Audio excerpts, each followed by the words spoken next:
थोड़ा पीछे आ जाइए, सबको दिखाई पड़ना चाहिए। आगे पीछे आगे वाला को नहीं दिखाना।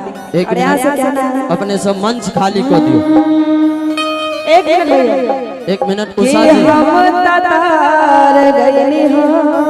सरकार कम से कम कलाकार के जाए वाला आवा वाला रास्ता तो रह दियो अपने सब। सुनर बार पैनी हो कि अपन राजा जी के प्यार में सवार गईनी हो। आए खुशी रहे लगवारे सखी पियावा दुलारे, आए हाय रे सखी पियावा दुलारे। और आइए कहना ताली के साथ सब अपना हाथ ऊपर कर लीजिए और अपने अपने कन्या के लिए, अपना अपना मेहरी के लिए, और इधर से हमारे चाची लोग अपने अपने पियवा के लिए।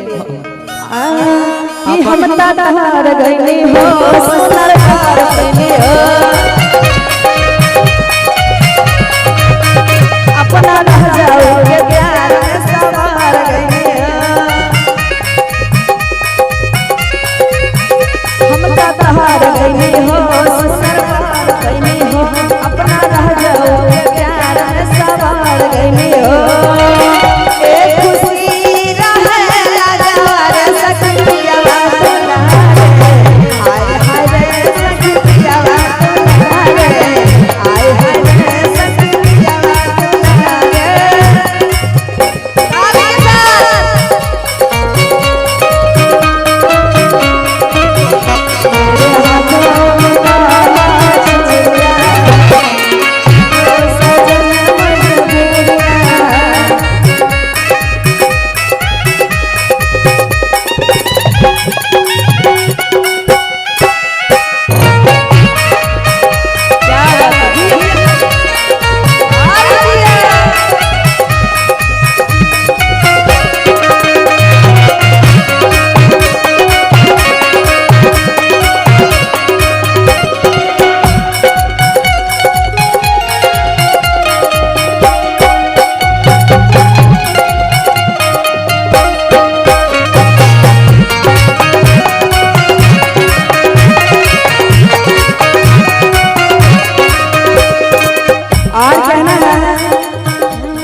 ऐसन पति मिले मुश्किल से,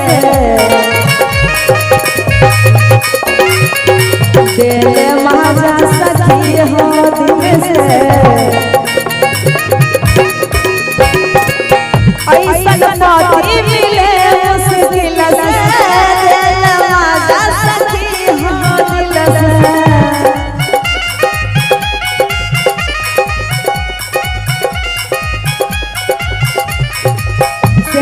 श्री मन कर सेवार सखी पियावा दुलारे, आए हाय रे सखी पियावा दुलारे, आए हाय रे। हम तार गईनी हो सरकार गईनी हो, अपना रह जाओ के प्यार में सवार गईनी हो। एक खुशी रहे लगार सखी पियावा दुलारे, आए हाय रे सखी पियावा दुलारे, आए हाय रे।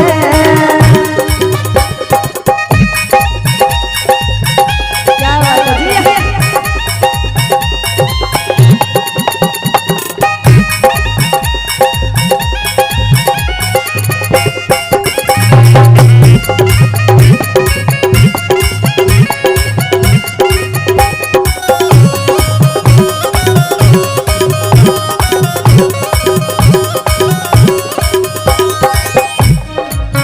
और कहना है सैया हमारा प्यार बरसावे, और अपना संगम संगम पर अपन जन्म लुटावे।